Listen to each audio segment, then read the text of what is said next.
le Ghana veut faire rimer espoir avec technologie.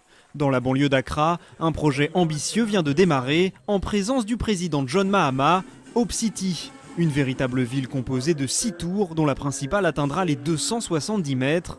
Il s'agira alors du plus haut gratte-ciel d'Afrique. À l'intérieur, des entreprises venant de l'ensemble du secteur des technologies. Lorsque les tours seront terminées à l'horizon 2016, le gouvernement espère la création de 50 000 nouveaux emplois. Mesdames et messieurs, le gouvernement est particulièrement heureux que ce projet soit le fruit d'une initiative locale menée par RLG. Et ce projet a un très grand potentiel de création d'emplois durables, en particulier pour les jeunes.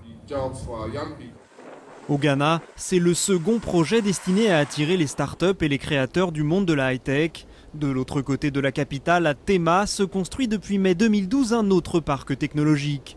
Plus focalisé sur l'incubation des jeunes entreprises du net, le parc de Tema devra à terme permettre de créer 10 000 emplois.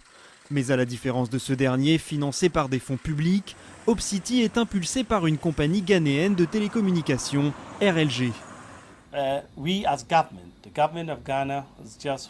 Le gouvernement ghanéen n'était que l'un des initiateurs. Nous voulons que le secteur privé vienne et dirige le parc.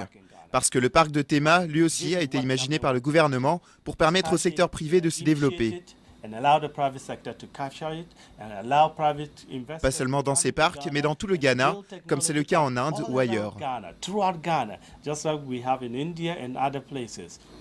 Les travaux de construction de Hope City sont estimés à 10 milliards de dollars et plusieurs observateurs demandent au gouvernement de clarifier le plan de financement de ces travaux. Si les autorités célèbrent le projet comme un exemple de partenariat public-privé, le budget n'a pas encore été détaillé. Ma crainte à propos de Hope City, ce sont les fonds nécessaires. C'est un projet à 10 milliards de dollars et je me demande où nous allons trouver l'argent. Si on regarde autour de nous, les marchés internationaux sont presque à sec, il n'y a pas d'argent disponible. Un projet qui rappelle en plus modeste celui de Konza Technology City au Kenya. Entamé en janvier 2013, les travaux de celle qu'on appelle déjà la Silicon Savannah devraient durer jusqu'en 2033 et coûter 14 milliards et demi de dollars.